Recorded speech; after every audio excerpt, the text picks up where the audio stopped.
चारा पड़ा हुआ है जो ज्वार है। डायरेक्टर को उन्होंने डिसमिस कर दिया।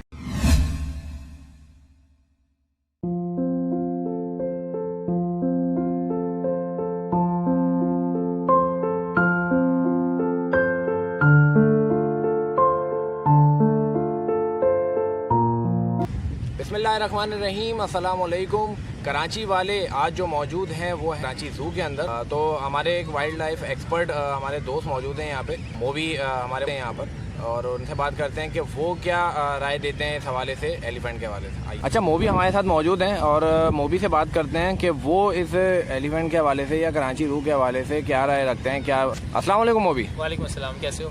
जी अल्लाह का शुक्र। मूवी बताइए कि आज आप माशाल्लाह हमारे साथ विज़िट करने के लिए आए हुए हैं यहाँ पर, और आपने एलिफेंट की कंडीशन भी चेक करी है कि किस तरीके से क्या कंडीशन हो रही है, पूरे कराची ज़ू की क्या कंडीशन है, इसके हवाले से क्या बोलेंगे?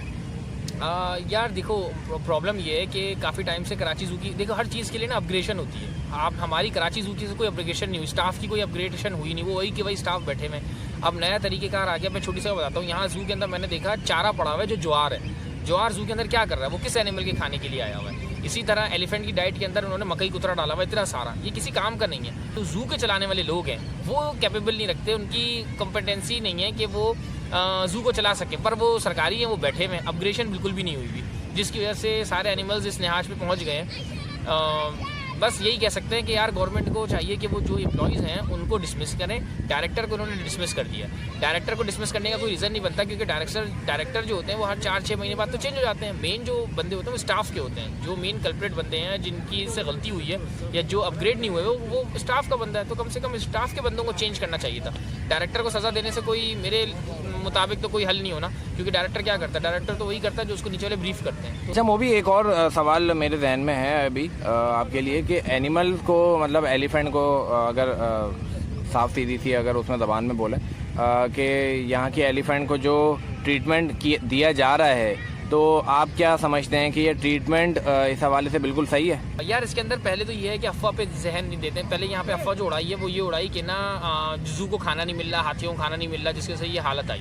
देखो, अगर हाथियों को खाना नहीं मिलता तो चारों हाथी बीमार पड़ते, चारों हाथी बीमार नहीं पड़े हुए, ठीक है। एक हथनी के साथ ये हादसा पेश आया, और जिस हथनी के साथ ये पेश आया है, हमारे पास घोड़े हो गए, ऊँट हो गए, हाथी हो गए, बेयर्स हो गए, इनके फेशियल स्ट्रक्चर से हम आइडिया लगा सकते हैं कि ये मेलनरिज्ड है या नहीं। तो वो हथनी जो है वो मेलनरिज्ड नहीं है, उसको अलग प्रॉब्लम्स हुई हैं। फोर्ट पॉज ने अपनी इनिशियल जो उन्होंने अपनी रिपोर्ट दी थी, उन्होंने ये बताया कि दूसरी वाले हाथी ने इस हाथी को मारा है, जिसकी वजह से उसका यूरिन का जो सारा सिस्टम है, ब्लैडर वगैरह, उसके अंदर काफ़ी चोट है, अंदरूनी चोट है, और उसको वो ट्रीट कर रहे हैं। लेकिन अभी मैं शुक्रगुजार हूँ फोर्ट पॉज का भी, और युवास यूनिवर्सिटी का, लाहौर वेटनरी यूनिवर्सिटी जो है, उनके टीम आई थी, वो ब्लड सैंपल्स लेके गई, और एक उन्हीं का एक स्टूडेंट यहाँ पे है जो उन्होंने यहाँ पे सैंपल किया। दोनों के सैंपल में सेम एक बीमारी आई है जो एक मक्खी के काटने से होती है, और उसका उन्होंने ट्रीटमेंट भी बताया।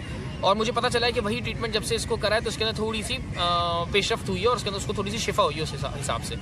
दूसरी बात यह है कि मेरा शुरू भी यही था कि ये जो वेट्स यहाँ पे बुलाए गए हैं और जो बंदे यहाँ काम कर रहे हैं, उनका मैं शुक्रगुजार हूँ कि वो अपना दिन रात यहाँ पे लगा रहे हैं। लेकिन उन बंदों को ना बिहेवियर एक्सपीरियंस है एनिमल का, ना वाइल्ड लाइफ का एक्सपीरियंस है, और जो वेट्स यहाँ पे यूज़ हो रहे हैं, नो डाउट उनके ऊपर कोई शक नहीं है, लेकिन फिर भी आपको प्योर वाइल्ड एनिमल के वेट की ज़रूरत पड़ती है, या फिर जो गायनी के या यूरोलॉजिस्ट जो होते हैं वेट्स में, जिनकी प्रैक्टिस बहुत होती है, जो फार्म एनिमल्स में होती है, उन वेट्स को ज़रूर कंसिडर करना चाहिए था, उनको ऑन टेबल बुलाना चाहिए था। अगर वो नहीं आ रहे तो उनको मेरे हिसाब से बाय नोटिस भेज के बुलाना चाहिए था, क्योंकि अब उनको ज़रूरत पड़ रही है हमारे एक स्टेट के एनिमल की। अच्छा मूवी, एक और अफवाह जो आजकल आपके उसमें भी कानों में बिल्कुल आवाज़ गई होगी इस हवाले से, कि ये जो ज़ू बंद हो रहा है, तो इसके बारे में आप क्या कहेंगे कि इन हथनियों का और इन सारे जानवरों का क्या होगा? यार इसके अंदर ये सीन है कि ना, असल में क्या है कि कुछ ऑर्गेनाइजेशन थी, वेलफेयर ऑर्गेनाइजेशन थी, और कुछ बाहर के इंटरनेशनल ऑर्गेनाइजेशन थी, जिन्होंने सावात के कावान को बाहर बेच दिया था, और उसको भेजना चाहिए था। सेम उसी की तर्ज पे यहाँ की लोकल ऑर्गेनाइजेशंस को भी चस्का लग गया। वो चाह रही हैं कि वो ये 4 हाथियों को भी बाहर बेच दें, लेकिन ये जो 4 हाथी हैं ये हमारे आवाम के पैसों से ख़रीदे गए थे, तो इनको फ्री में बाहर क्यों भेजा जाए? ये हमारा एसेट है, हमारे आवाम के पैसों का है, तो कम से कम इनको अच्छी जगह पे रखा जाए, इनको अच्छी जगह पे शिफ्ट कर दिया जाए। ये जू ही बहुत अच्छी जगह है, इसके अंदर थोड़ा सा रेनोवेट कर सकते हैं, आप यहाँ डाल सकते हैं, उनको सफारी पार्क में रख सकते हैं, लेकिन जू बन करके इन जानवरों को फ्री में बाहर भेजना, ये कुछ समझ से बाहर है। दूसरी बात, फ्री में कोई जानवर बाहर नहीं जाता, उसके एवज इन लोगों को डोनेशन और इन लोगों को अमाउंट मिल जाएगी जितनी भी ऑर्गेनाइजेशन है और जो भी ऑफिशियल इसमें इन्वॉल्व होंगे। लेकिन आवाम का पैसा तो गया ना। एक हाथी बहुत एक्सपेंसिव परचेज किया गया था, तकरीबन ऑलमोस्ट करोड़ का एक हाथी था। 4 बच्चे हमारे पास आए थे, उतने साल हमने मेहनत लगाई उनको पाला पोसा, अब आप उसको उठा के फ्री में दे रहे हैं, पहली बात। दूसरी बात, ये हमारे पास हमारी यूनिवर्सिटीज़ की जोलॉजी की रिसर्च टीम आती है। अब मैं आपको जैसे बताऊं, युवास की टीम आई, उसने आके सैंपल्स निकाले और सैंपल्स निकाल के इसके अंदर एक ट्रीटमेंट, इसके अंदर एक वायरस मक्खी के काटने का एक वो डायग्नोज किया। ये काम हम सीख सकते हैं ना। जो वेट्स हम बाहर से बुला रहे हैं उनको हम अपने पास कब ट्रेन करेंगे, वो हमारे पास कब ट्रेन होंगे। अगर हमारे पास कोई हाथी नहीं होगा तो हमें कभी भी हाथी की प्रॉब्लम के लिए हम आगे आ ही नहीं सकते। हम हाथी की रिसर्च के लिए, हाथी की हेल्थ के लिए हम बात ही नहीं कर सकते। हमारे बच्चे तो हाथी देखने को तरस जाएंगे। इसी तरह सारे एनिमल्स के बारे में, हमारे नेटिव था नीलगाय, वो खत्म हो गया। हमारा नेटिव था सांभर, वो खत्म हो गया। हमारे पास जब तक जानवर नहीं होगा हम उसके बारे में सीख नहीं सकते। हम सीखने के लिए हमेशा बाहर जाएंगे, ये पॉसिबल नहीं है। तो मेरा तो यही सवाल है कि भाई ये हाथी हमने परचेज किए थे और ये फ्री का माल नहीं, ये आवाम का माल है। आवाम के मैंडेट के हिसाब से ही इन एनिमल्स को डिस्पर्स करना चाहिए और यहीं पे रहने देना चाहिए। इस जगह को हम उनके लिए आसाइश के लिए तौर पर बना लें। हमारे पास यहाँ बहुत सारी कैपेबिलिटीज़ है, बहुत अच्छे हमारा प्रोफेशनल है जो उसको यूज़ कर सकते हैं। उनको यूज़ किया जाए, उनको ऑन बोर्ड बुलाया जाए और इनको यहाँ पे एक सेंचुरी टाइप की जगह बना के या बहुत ह्यूज केज बना के इनको यहाँ रख दिया जाए।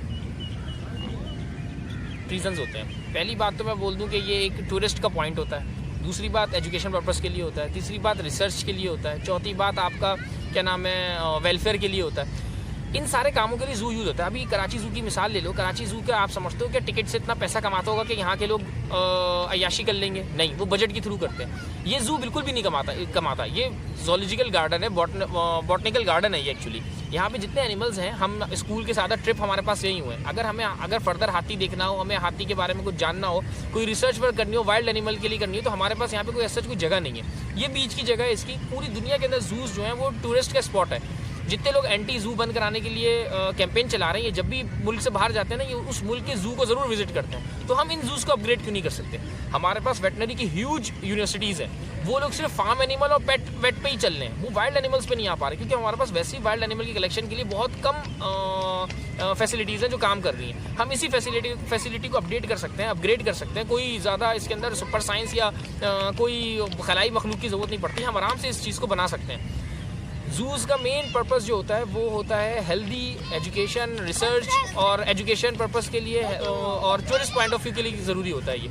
और फिर हमें हर जगह बाहर जाने के लिए, इधर उधर जाने के लिए ज़रूरी होता है। कैप्टिविटीज़ के अंदर बहुत अच्छी ब्रीडिंग भी हो जाती है। यार देखो, इसके अंदर प्रॉब्लम ये होती है कि वो बंदे इसके अंदर इन्वॉल्व करें जिनको पता हो जू कैसे चलता है, ठीक है, जिनका तजर्बा हो जू चलाने में, जू बनाने में। अब डेंजू जो हमने बनाया था ना, वो हम बाहर से हम उस वक्त कर आए थे। उसको हमने डेंजू को खड़ा किया, स्टार्ट किया मैनेजमेंट डे फर्स्ट से। वहाँ पहला एनिमल हमारे सामने आया, वो सारे एनिमल हमने किया, उसको बना के तैयार किया।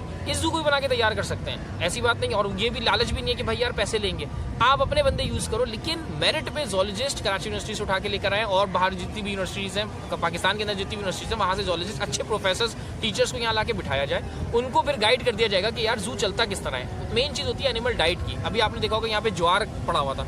ज्वार किस एनिमल की डाइट है यहाँ पे जू में? किसी एनिमल की डाइट नहीं है। अभी एलिफेंट जो है उसको क्या नाम है, मकई कुतरा दिया जा रहा है, वो उसकी डाइट के अंदर शामिल नहीं है, पर ये उसको खिला रहे हैं। तो यही चीज़ होती है कि एक बंदे को जिसको पता हो सारी चीज़ों का, उस बंदे के हवाले जू को किया जाए थोड़े टाइम के लिए, चेक करने के लिए कर ले कि आया इसको, इसके अंदर ये चल सकता है नहीं चल सकता। लेकिन ये बेहतरीन जू है, अंग्रेज़ों का बनाया हुआ है। इसका ईच एंड एवरी केज जो है उसमें मौजूद हर जानवर ने ब्रीड की हुई है। और वाइल्ड एनिमल उस वक्त ब्रीड करता है जब उसको वहाँ पे ईज़ हो, हर चीज़ सहूलत से मिल रही हो।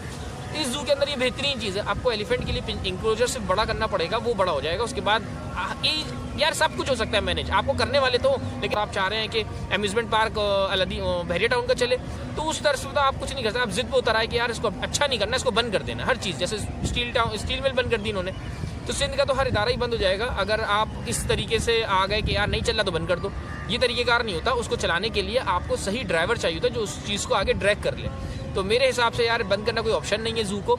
और इसको बहुत सारे लोग हैं जो चला सकते हैं जू को, ऐसी बात नहीं है। बहुत सारे उनके अंदर कैपेबिलिटीज़ हैं, लोग बहुत सारे अपने प्राइवेट फार्म्स चला रहे हैं, तो इसको क्यों नहीं चला सकते? ये भी इजीली चल जाएगा, बहुत अच्छे से चलेगा। यहाँ पे इसके अंदर बहुत कैपेसिटी है चलने के लिए।